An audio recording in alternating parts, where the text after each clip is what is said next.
Bueno, vamos a abrir un poquito las cajitas de los temas, de cómo todas estas cuestiones que fuimos compartiendo actúan, ¿no? Operan en lo cotidiano. Entonces, primero algo que se dijo acá, que es la sobremortalidad masculina por razones de género. Y ahora vamos a ver por qué.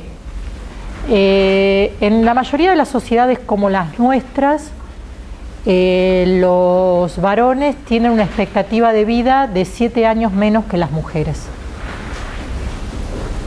Y estos son los datos nacionales, pero si uno hace cortes, digamos, por provincias o por municipios, ve que a lo mejor hay diferencias en la expectativa, pero siempre se mantiene estos años entre varones y mujeres. Digo, la expectativa de vida en el Chaco es muy diferente a Ciudad de Buenos Aires. Entre los barrios de Ciudad de Buenos Aires también es muy diferente si es Soldati o si es Palermo. Pero en todos los lugares hay una expectativa diferencial entre varones y mujeres de 7 años. Ahí está. Y si abrimos las causas, lo que nos damos cuenta es que hay como 2 picos de sobremortalidad. El primer pico es de 15 a 25 años, donde hay una sobremortalidad compuesta por causas externas fundamentalmente, ¿no? Lo que sería accidentes, homicidios y suicidios. La relación entre varones y mujeres a esa edad es 7-1. Cada 7 varones que se mueren por estas cuestiones, una mujer. Y ahí es un momento donde se arma esta pérdida de años de expectativa de vida, ¿no? Las razones, con todo lo que trabajamos, nos damos cuenta, o nos podemos dar cuenta, y tenemos herramientas para hacerlo, que detrás de estas actitudes hay una socialización temprana en lo que nosotros desde los estudios de género denominamos una masculinidad hegemónica, que es alguno de los atributos que fuimos planteando, que es la cuestión de asumir riesgos a veces que van en contra de la autoconservación, la resolución violenta de conflictos, y también temas sociales como que los varones de esta edad, de sectores populares, son víctimas del gatillo fácil, ¿no? Que en sociedades como las nuestras hay una mortalidad también muy importante por este tipo de causas. Entonces, esto me parece importante, por ejemplo, con el tema de suicidios, los varones son más exitosos suicidándose que las mujeres. No en intentos de suicidio, cantidad de intentos de suicidio no son más los varones que las mujeres, o no hay tanta diferencia, pero sí en el logro del suicidio. Y como muchos de ustedes deben saber, el tema del suicidio adolescente es un tema en ascenso, ¿no? Muy preocupante. Y yo pondría dentro de estos números, aunque sean pequeñitos, los suicidios de población de diversidad sexual. En la adolescencia, fundamentalmente en los sectores más conservadores o en las provincias más conservadoras, el tema de suicidios por asunción o dificultades para asumir y para ser aceptados por una condición sexual diversa, causa muchos suicidios. Cada tanto vemos, ¿no?, que sale en algún caso. Bueno, este es un tema que me parece también importante de consignar. ¿Por qué les digo que me parece significativo poder pensar que detrás de estos números duros hay conductas que tienen que ver con socialización de género? Precisamente porque si podemos entender esto, nos puede permitir tener acciones que nos permitan algún tipo de promoción o prevención para esta población de alta vulnerabilidad, por razones etarias y de género, ¿no? Poder entender un poquito más algo de lo que decíamos antes, que estos modos valiosos son modos que se pueden volver en contra. Modos valiosos para la autoestima: yo me siento bien si soy de este modo porque es el ideal de género masculino, puede estar muy en contra de la autoconservación. ¿Se entiende? Esto es muy importante, porque no es algo, yo les decía antes, que no es algo que no vale socialmente, es algo que vale socialmente, que juega en contra. Y con respecto al tema de las cardiovasculares, es a partir de los 35, donde la diferencia es 4-1 entre varones y mujeres. Y aquí también hay razones de género, más mediatizadas que la conducta propiamente dicha, que es más fácil de poder identificar con respecto a causas externas, ¿no? Porque en causas externas uno ve claramente que hay una actitud violenta o que hay una actitud de exponerse a un riesgo, y es muy claro que es relativo a una conducta. Con respecto a las cardiovasculares, sí. Lo que pasa es que la proporción varones y mujeres todavía está conservada. Hay un aumento de la incidencia femenina, pero hay un aumento en general. Estamos hablando de la primera causal de mortalidad masculina después de los 35 años. Digo, no es algo que le pasa a algunos, es algo que le pasa a muchos.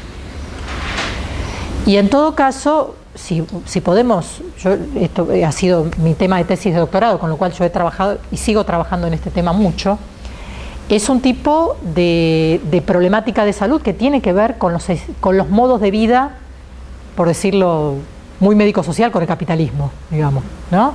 O sea, los modos de la urbanidad, los modos el modelo de producción, los ideales, hacen, además del alargamiento de la expectativa de vida, arman enfermedad coronaria. O sea, no es casual que los primeros grupos que armaron la epidemia hayan sido los varones insertos en los modos fabriles y los varones ejecutivos. Digamos, hay algo en estas modalidades de los procesos de trabajo que generan este tipo de patología. Tienen otro tipo de condimentos. Pero todavía es una enfermedad a predominio masculino y que tiene que ver con estos modelos. Y empieza a ser un riesgo para el tipo de mujeres que se está constituyendo en la actualidad, que es esta que describió la compañera que está aquí, que habló de la mujer que trabaja a destajo, que vive lejos, que no puede ir a consultar, y también la mujer de sector medio o sector medio alto, de agenda completa, que estábamos hablando con vos, de la sumatoria de ideales. Entonces hay que ser buena en el trabajo con los estándares de competitividad de los trabajos, ¿no? Hay que tener posgrado, hay que tener tesis, hay que tener, ¿no? O hay que ir a los cursos, o hay que quedarse, o hay que, si te dicen que vayas el domingo tenés que ir, todo es sábado. Bien, por el otro lado, no redistribución de las tareas domésticas. Por el otro lado, ser parte del sostén económico, porque parte de la vulnerabilidad masculina es ser sostén económico. Ahora, eso no es ser varón, eso es ser varón en un momento histórico. Ahora, toda persona que es sostén económico está expuesta a estas vulnerabilidades. Los ideales estéticos hacia las mujeres, ¿no? No sé, digo, esto se da en todos los rubros. Yo tengo que ir a exponer a cualquier lado, estoy pensando que me voy a poner, ¿no? Esto en los varones no pasa de la misma manera, no te lleva al mismo tiempo. Es así. Pero además te lo exigen. El otro día me comentaba Mabel Burín, que es una especialista en este campo, que lo que se quejaban las mujeres periodistas, ¿no? Las que tienen perspectiva de género, que decían, yo me tengo que ir a la peluquería 1 hora, a veces gasto yo, tengo que comprar ropa yo, y mi compañero al lado cambió la corbata nada más. Menos tiempo, menos gasto, donde descansaste, te tomaste un café, leíste el diario, yo qué sé, lo que te guste o lo que tenías que hacer. Bueno, todo esto es tiempo, exigencias, menos tiempo libre. Entonces, este perfil, que no es la idea de la mujer masculinizada, sino es el modelo actual de pluriempleo, pluriocupación femenina, que está aumentando el riesgo desde la perspectiva psicosocial. Y después aumentan los determinantes de riesgo más duros, porque, por ejemplo, los cambios en la ingesta, ¿no? En la preparación de alimentos, el acceso a alimentos, la posibilidad de hacer actividad física o no, los trabajos sedentarios, las nuevas tecnologías arman crecimiento de la diabetes, obesidad, los temas hipertensivos, etcétera, que son los determinantes duros, digamos, de la enfermedad coronaria, pero que tienen una determinación psicosocial muy importante con los cambios en los modos de vivir.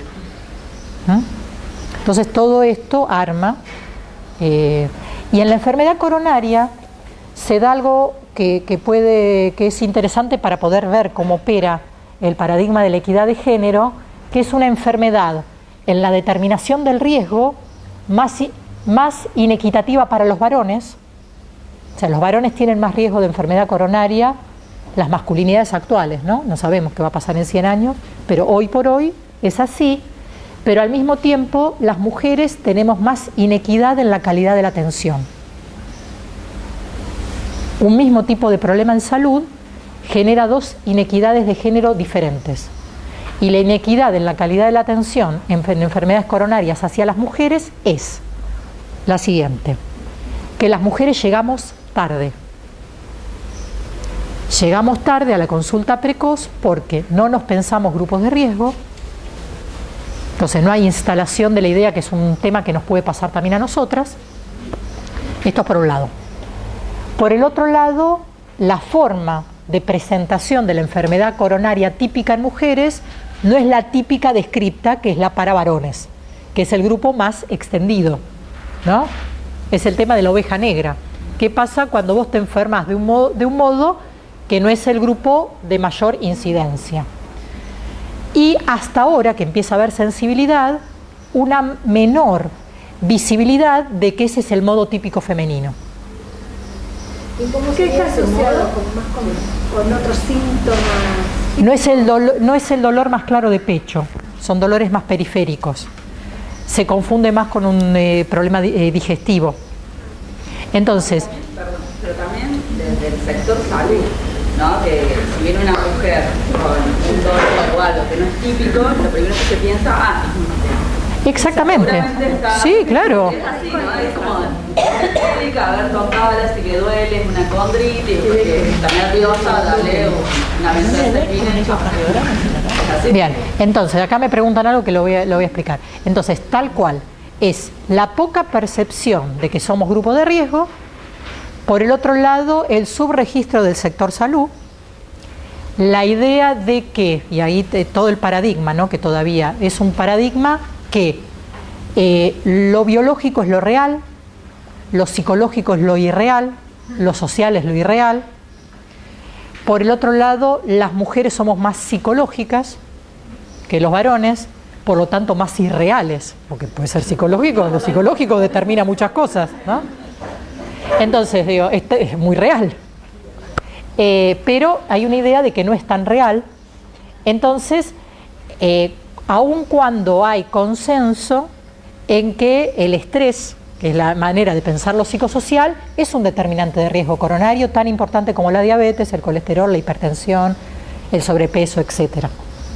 Pero a la hora de identificar el riesgo es importante, pero no tanto, ¿no?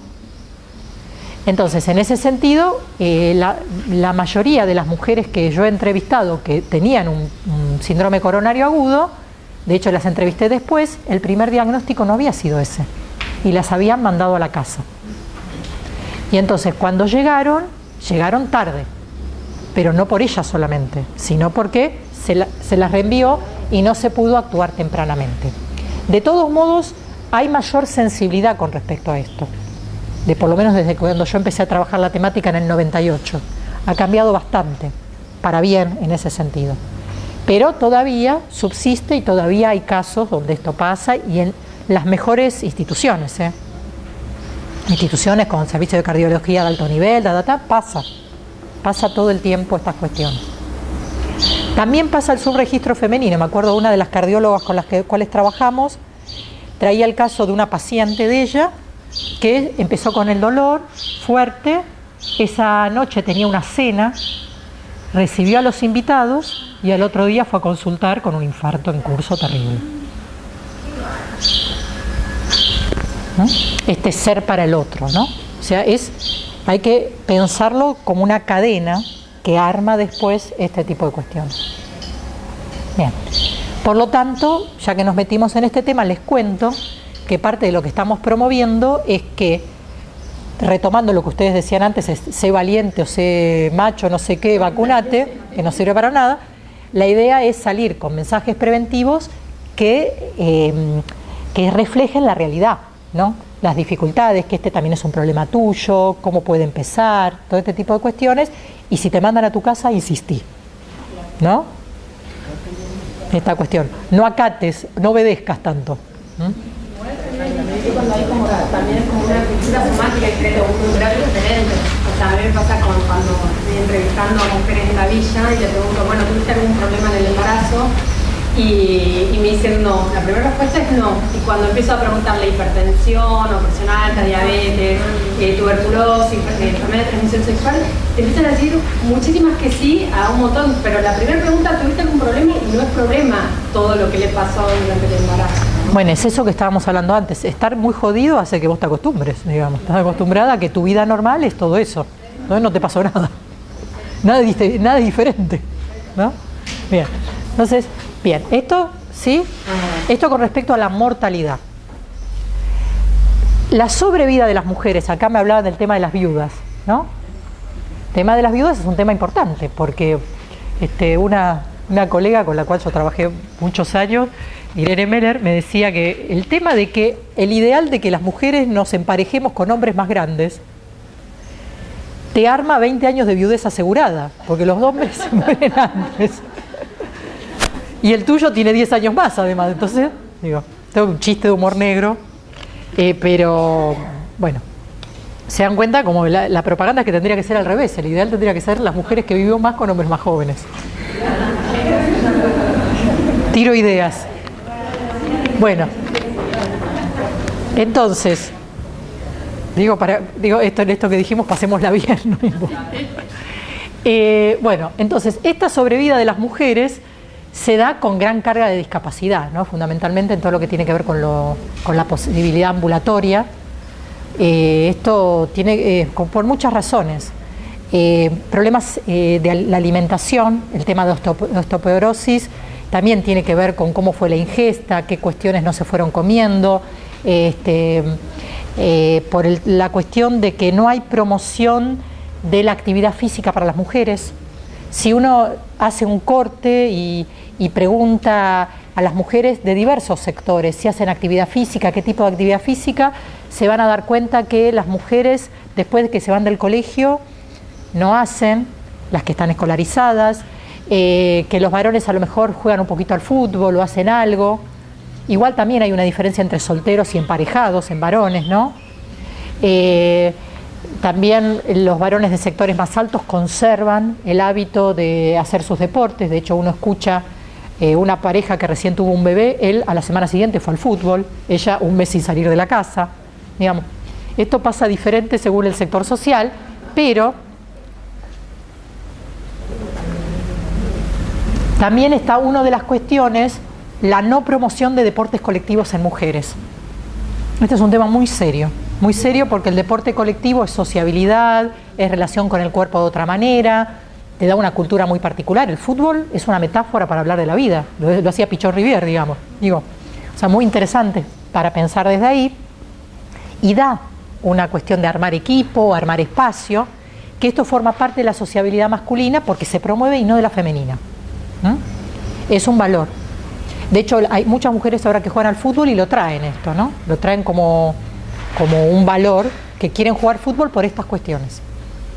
Por estar con otros, por armar equipo, por ir a tomarse un café o un asadito después, digamos, estas cuestiones empiezan a aparecer como valor interesante. Sí. El grupo también promueve valores de la competencia, ganar, el esfuerzo colectivo, todos los valores que son como más masculinos por ahí en la sociedad. Que son más promovidos en los varones, no son masculinos. Claro. Y aparte es un tema, mira, es un tema de ganar, pero ganar no a cualquier precio, que también es un aporte, digamos, es un valor muy interesante, ¿no? O sea, lo importante es competir, digamos, de esas cosas. Vengo escuchando, no sé Eso de coches colectivos de mujeres muy asociados a la homosexualidad. No sé. Y sí.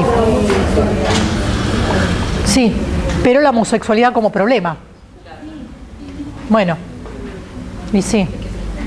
A mí me pasó, por ejemplo, yo tengo una muy amiga que es profesora de educación física y tiene una hija que quería jugar fútbol.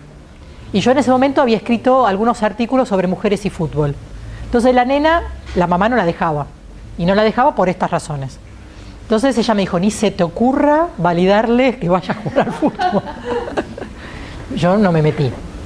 Digo, me pareció que había que ser también, yo que sé, solidaria con la madre, digo, en estas cuestiones, aun cuando no estaba de acuerdo, me tendría que haber metido. Pero te quiero decir que esto está fuerte, y ella lo que me decía, yo conozco el ambiente. Lo cual es cierto en muchos aspectos. Ahora, ¿es un problema? Digo, yo, por ejemplo, claro, ¿cuáles son los ideales? De hecho, digo, si las nuevas formas de pensar la sexualidad va a aumentar la diversidad sexual, yo creo que sí.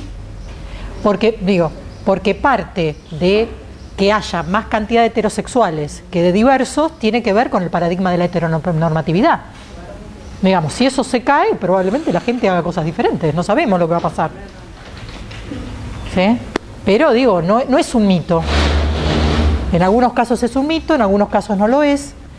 En otros casos tiene que ver con que, y ahí retomo en lo que es un mito, que todavía subsiste la idea de la feminidad pasivizada, de que las mujeres no conozcamos nuestro cuerpo, que no lo despleguemos, ¿no? Que la llave del conocimiento de nuestro cuerpo esté en el varón cuando aparece, ¿entendés? Que vos no sepas de vos.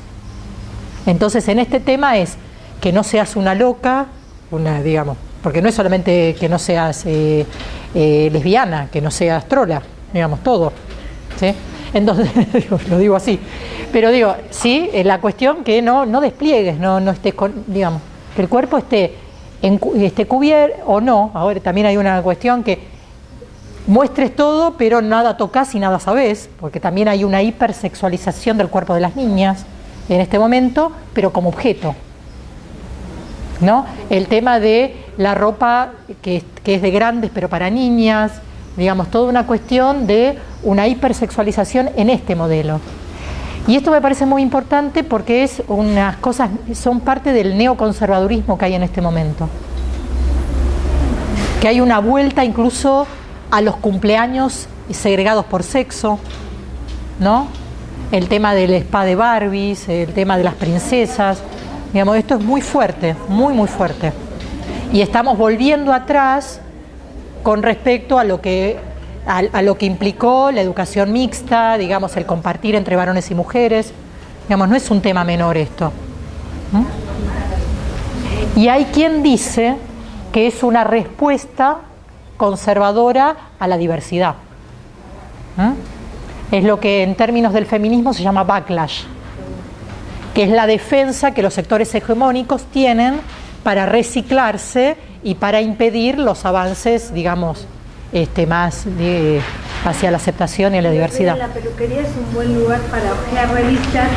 Me puse, nunca le había leído una revista para mujeres que es Cosmopolitan, como que tiene toda una perspectiva de promover la autonomía, que la mujer sea una misma y más, pero subyacentemente todos los artículos tenían que ver con agradar a ese hombre, todo, digamos, una versión moderna de lo que era la antigua. Totalmente, y que toda la plata que vos gastás, en vez de que sea de autonomía, te la pongas encima. Claro. Es eso. O sea, se dieron cuenta que es un nicho de mercado la mujer trabajadora. Es eso, digo. Por eso siempre hay una apropiación del mercado de muchos de los conceptos y las reivindicaciones, digamos, de lo social. Además que hay que estar todo el tiempo mirando, sí, es así, ¿sí? Tal cual. Y está impactando mucho a la población infantil porque también son un nicho de mercado, ¿no? Entonces les venden Barbie, le venden esto, le venden el superhéroes, le venden todo.